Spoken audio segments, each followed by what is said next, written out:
Hello, everyone, and welcome back to the Three Quarter Time podcast where we celebrate the stories of sport.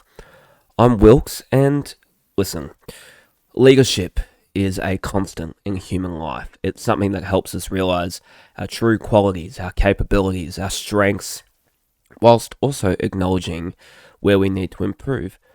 Having strong leaders can show this.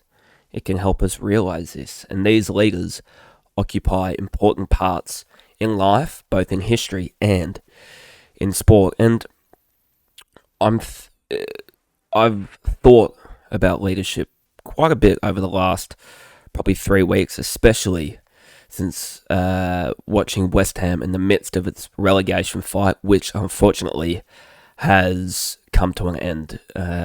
West Ham's 3-1 defeat to Newcastle the early hours of this morning has effectively put the nail in the coffin, put the dirt over the coffin, cremated us, whatever you want. West Ham are dead. And barring an absolute miracle or intervention by a holy one upstairs, I think West Ham are cooked. They're done. They're finito. It's basically been the case since January. Only when the pressure was off did they start picking up results, but unfortunately they didn't have a scalp in them. They didn't have big results in them. And far too often were teams negatively put out. And I say negatively, and I come to leadership because of Nuno Espirito Santo, the coach of West Ham. And unfortunately, I think that this relegation is somewhat down to his leadership. And you think about leadership, especially in times of immense vulnerability and weakness, you need a strength to get out of it. You need quality, consistent, and reliable leadership to get out of moments of weakness, moments of suffering, moments of vulnerability. And this is something that West Ham ultimately haven't had. Their fate is sealed because they've been too bad for too long. They've been unable to seize the moments, and the leadership at the hierarchy of West Ham, the manager and the board, have been far too negative, both in football terms and in business terms. And this is the reason they are where they are. We are where we are.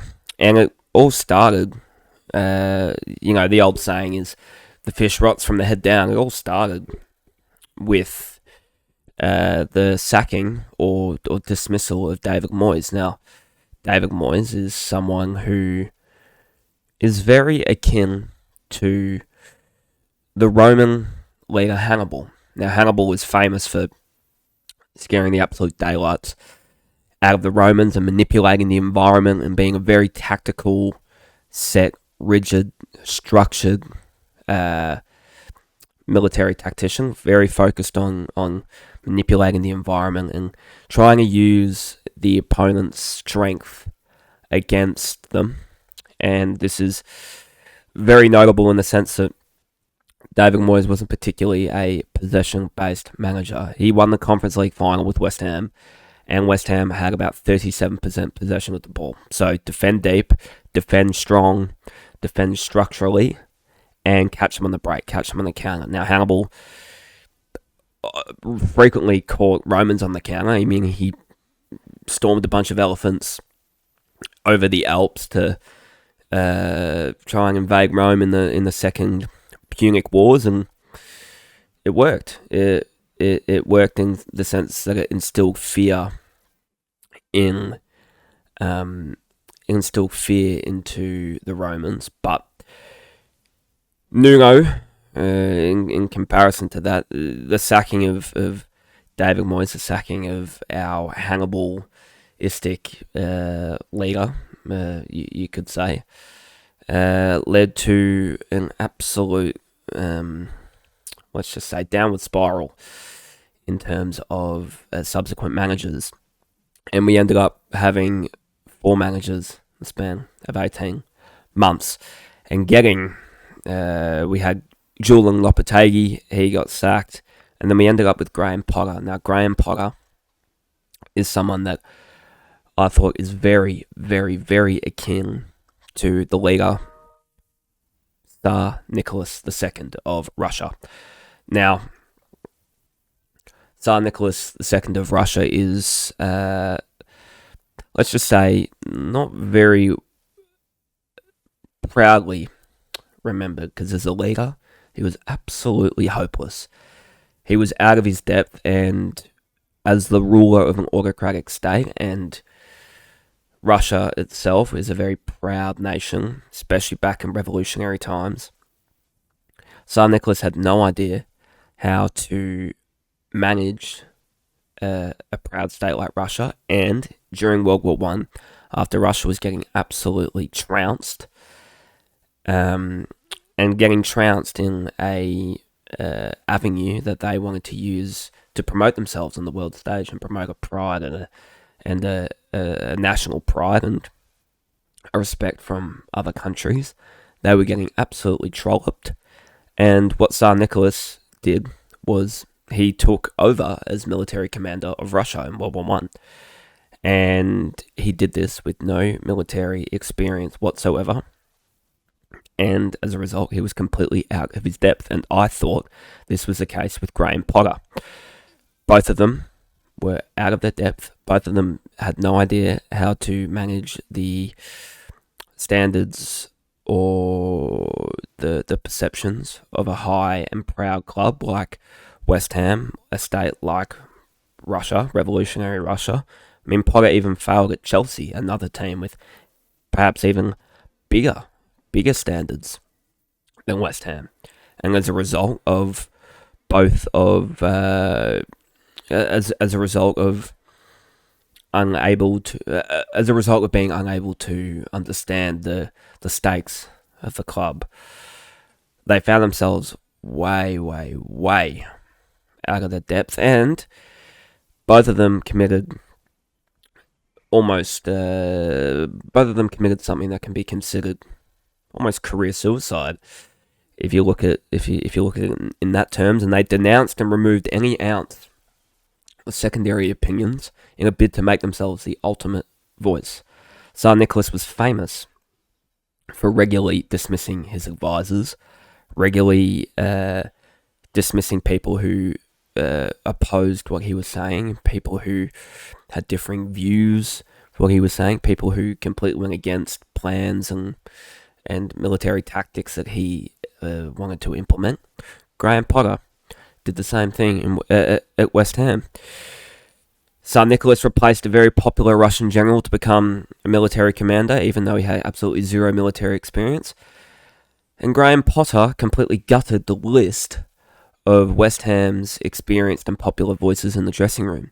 And these voices had an influence over standards and performance. Leaders like Aaron Cresswell, Vladimir Sofal, Emerson, and Michael Antonio, they were all experienced heads, and they were dedicated to West Ham, and they were part of West Ham's probably most successful team, a team that had a few very high-placed finishes, a team that played in Europe in 3 consecutive years, from 2020 to 2023, finished 5th in 21, 22 in West Ham's most successful league season, and then won the Conference League with West Ham. All of these voices had a say in the standards, had a say in motivating the group, and Graham Potter completely ruined them, completely got rid of them, and it left the club in an immensely destabilised position that had no structure and it had no leadership. Graham Potter is not a voice that commanded a room, and neither was Tsar Nicholas. Neither of these voices were capable of proper, committed leadership, and ultimately it left a disjointed, fragmented squad when Nuno Espirito Santo came in, and Nuno, like David Moyes, is probably more of a Hannibalistic type, focusing on being very defensive, being staunch and structured in defence, and trying to manipulate the environment to catch strong teams on the break. But unfortunately, like Graham Potter, he was more like Sir Nicholas than I at first thought. Like Hannibal, he was not adaptable, but like Sir Nicholas, he was absolutely spineless and has zero clue. And I say this maybe in a bit of a post-match tirade after the Newcastle result. Nuno, as a leader, is unable to win big games. He's cowardly, he's rigid, and he's unadaptable. When the game plan goes against him, he can't adapt. He tries the same thing over and over and over and over and over again and hopes for a different outcome. But unfortunately, that's not how life works. Insanity is doing the same thing over and over and over and over and over and over again, expecting a different result. And we saw this case in point when we went to Aston Villa and lost 2-0. Obviously, we had set the game up to go very, very, very, very defensive. But when Tadebo went out injured and Kilman was so out of form that we couldn't even pick him, we put Freddie Potts in. But obviously, because we had been training as if Tadebo was in the team for the whole week or so of preparation, there was no ability to adapt. Same thing against Everton, where we were West Ham's last win, where we were lucky to walk away with a 2-1 win, especially because we went 1-0 up early. Well, not early, 1-0 up after half-time through Souček, and then just defended for our lives. Slowly went deeper and deeper and deeper and deeper, having about 20 blokes in the box. Lucky to have Souček block 2 shots from Everton off the line. They didn't create much before the goal, and as after the goal, all of a sudden they had a lot more chances, got a lot more of the ball, and eventually they equalised. And luckily for Nuno, Callum Wilson came off the bench and got us a late winner, but ultimately it's all for nothing. And the biggest, most catastrophic example of Nuno's lack of strong leadership was the team that he put out against Newcastle. It was absolutely diabolical. Now, obviously West Ham have been in a very, very, very bad position for the whole season. And in January, they were killed. They were put on life support effectively. But the only reason that we have finished the season with somewhat of a sniff of staying up was because of 2 blokes, Pablo and Valentin Castellanos, or Tati. These 2 blokes just epitomise work rate and intensity and running and easing up the defence by putting pressure on other teams' defences, running themselves into the ground, running themselves ragged. Really, really, really giving themselves to the badge, especially Tati. Now, this bloke has been one of the only reasons that we've been able to even give ourselves a remote chance of staying up this season. So Nuno deciding to bench him in the most important game of the season was absolutely baffling. And we went back to a team that was like Graham Potter. That was like the team that had conceded 10 goals in 5 games or whatever it was at the start of the season. He dropped our most important player. Important doesn't mean best, but important means energy and spark. He dropped our catalyst. And he dropped him for what? Stranding Callum Wilson at the top of the field as a lone striker. We got absolutely hammered, and Newcastle played like they were the team who were fighting for their survival. Spineless. He tactically set us up to fail. And ultimately, this was an absolutely catastrophic decision, and the decision to drop Taddy was almost like some of the worst military blunders in history. It was like Churchill choosing to invade Gallipoli by land. It was like Napoleon trying to invade Russia in the winter.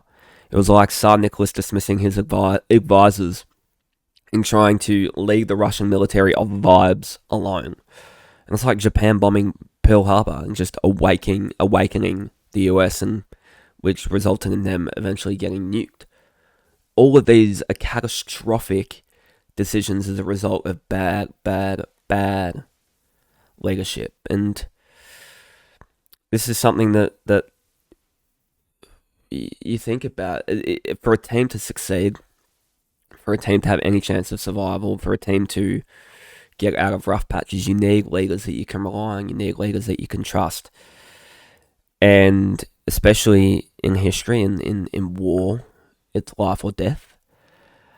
Obviously, sport isn't life or death, but for whatever reason, the way that people support it and the way that it makes us feel, it feels like it's life and death. I feel like it's been life or death this entire season. I've supported West Ham. It's been life or death the entire season. I've supported Geelong in the AFL, and I'm lucky with at least one of my teams having strong leadership, and that's in Geelong in the AFL. The way that the club is structured and led, it puts agency and ownership and individuality into the players from the coaching staff. Chris Scott is an absolute master at almost behavioural management, in behavioural leadership, in trusting his troops, in trusting his soldiers, in trusting his players, that not every coach has the luxury of doing, especially in Victoria, where the scrutiny is quite high. Players are a lot more under the microscope, especially in Melbourne and Geelong. They probably get a bit more freedom. But this factor of allowing the troops to do what they want is an essential quality in man management and in negotiating the various different personalities of the team. Creates a structured, routine environment that allows the players to thrive. They can thrive because they know they are treated as an individual and they have the ability to be themselves. They're not just a player. They're not just a homogenous group. They're an individual, and for the team to thrive together, they need to embrace this individuality. And because Geelong has such a strong culture, the coaches don't need to worry about having to tell the players what to do. The players are trusted by the staff and the coach. And the perfect example is Geelong regularly allow and encourage their player Mark O'Connor from Ireland to go home in the off-season and play Gaelic football, because they understand that this connection to home is something that is very important to the Irishman. He goes home, he represents his family, he represents his community, he represents his hometown, and this is something that is culturally important to him. And by encouraging Mark O'Connor to continually do this, despite the potential impact for injury, you're creating a more loyal, trustworthy player and trustworthy contributor to your team. By allowing players to be individuals and do what they want and do things that, if you could have a negative impact on the club in the terms of injury or something like that, but the positives are a cultural reinforcement and a possibility for the player to thrive. That's more important. It is an important write-off in leadership to sometimes push the football back, push the sport back, and then just focus on letting the player be themselves. And in terms of leadership comparisons, Chris Scott is very, very, very akin to the Australian general John Monash, who was very, very focused as a general on putting his soldiers first, putting his troops first, and trusting them to say what they need to say, to make opinions, to be involved in structures and battle plans. He was stationed at Gallipoli, and he regularly put the interests of his troops first, because he notably looked at his soldiers as humans, not as just disposable statistics, not just as disposable or expendable items for the sake of making maybe 2 kilometers of ground. They were people, and he wanted to avoid the human cost of war as much as possible. Both of them are scientific and logical leaders, and they understand the human component of battle. But and the perfect example of John Monash is his ability to mesh multiple different avenues and elements to create success. His masterpiece came at the Battle of Hamel, where he combined arms and infantry and technology in a 3-pronged attack to take an important ridge at Hamel in the Western Front in France, and it was the first military collaboration between Australian and American forces, and he negotiated 2 completely different walks of life, personalities, and outlooks in war to create a slick, powerful, and collaborative military force. And Chris Scott has done the same thing with John, combining all of these misfits and maybe braggadocious personalities with introverted personalities, all these different walks of life, people from Ireland, people from the coast, people from interstate, all these sorts of important but in different walks of life. He's able to combine them and create a slick identity and create a great team spirit. And John Monash, during the Battle of Hamel, which only took 93 minutes, he planned for it to go 90. He was pissed off that it went 3 minutes over what he planned, but he was able to key and clue his troops into what they needed to do. He planned this battle in terms of preventing human loss, and he put and by putting the soldiers first and trusting them, they were successful. So that's a perfect example of strong leadership being related to both military and sporting clubs. Sometimes leaders also, or the strongest leaders, are able to make the most of what they have. Sometimes you get given a bad hand and you get put in a period of complete and utter chaos and misery and suffering. And sometimes you just have to roll your sleeves up and get through it, fostering morale, stimulating and encouraging engagement. The most important thing you can do is relate to the players, relate to the troops, and get through it together. Unfortunately, with West Ham, Nuno has not been able to negotiate any of the situations of suffering that we've been put in, and every time we have an ability to write our own fate, he unfortunately is incapable. We've had a few examples of having must-win games and writing our own destiny. That Crystal Palace game that was 0-0, had to win that. That Brentford game where we lost 3-0, had to win that, had to be clinical. All of these examples, we're put in positions of suffering, and he's effectively going off on just vibes. You need strong leaders to be able to negotiate these tough moments, and I come to think of Leonidas, the Spartan general, at the Battle of Thermopylae, and him and his Spartans and the Greek populace were in incredibly dire circumstances as the Persian army was trying to invade, and the odds were completely stacked against you, and Leonidas and his 300 Spartans were hemmed in at a chasm at Thermopylae to stave off the invading Persian forces, to try and buy time for the Greek navy and armies to retreat. And Leonidas, the Spartan leader, had to make the most of what he had, and that was just 300 Spartans. And together they bonded, they created a team spirit, team identity that was able to be somewhat successful. Ultimately, the sheer weight of numbers, and the Persian army overwhelmed them.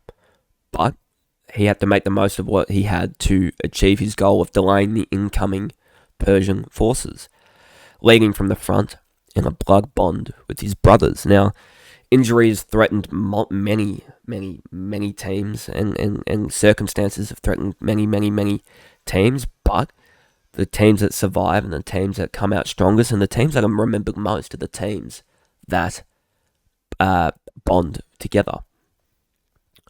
The Western Bulldogs in the AFL were ravaged by injury in 2016, but Luke Beveridge's mantra of one soldier out, one soldier in rallied the troops together. They rallied the boys together and created a strong, tight-knit group that ultimately ended up winning an amazing premiership in 2016. The same thing can be said for Tottenham when they were absolutely ravaged by injury last season. But Ange Postecoglou, the Maverick himself, was able to create a team spirit that ultimately won them a trophy in Bilbao in the Europa League. And Ange Postecoglou is actually a very good example of another leader, and a leader that is a maverick that throws caution to the wind, but this focus on all-out attack can create positive. It can create a positive team spirit. It can create a positive environment, and ultimately they went on to win a trophy through Ange bonding the whole Tottenham team together. So making the most of what you have is an important asset in leadership. Jose Mourinho, I mean, he's the perfect example of being a Hannibal type leader. He was also able to navigate tricky situations. He won Manchester United a Europa League trophy in 2017, I think it was, and he had about 10 or so players out injured, and proper players that would start. And when they won the final, he got all of the players to come out walking on crutches and suits to show just how hard it was. But he navigated it. He was able to create a camaraderie. He was able to create the spirit, and he was able to navigate these tricky injuries. So ultimately, at the end of the day, leadership is an important facet in sport, and an important element that can either define the success or failure of teams. Unfortunately, West Ham are devoid of leadership, especially at the top, particularly with the way that the ball is run. There's no vision, there's no leadership, there's no clear plan. They're very reactive, and it's sealed our fate. So our inability to navigate this trickiness, our inability to have leadership to help us navigate this trickery, is part of the reason we're going down, and it makes me long for leadership that can bring some stability. Anyway, thank you. It's a bit of a change of pace, a bit more upbeat. I feel like I'm at a stage of acceptance with West Ham's fate, so that's positive. Anyway, I've been Wilks. This is the 3/4 Time podcast, where we celebrate the stories of sport and what makes sport more than just statistics. Thanks.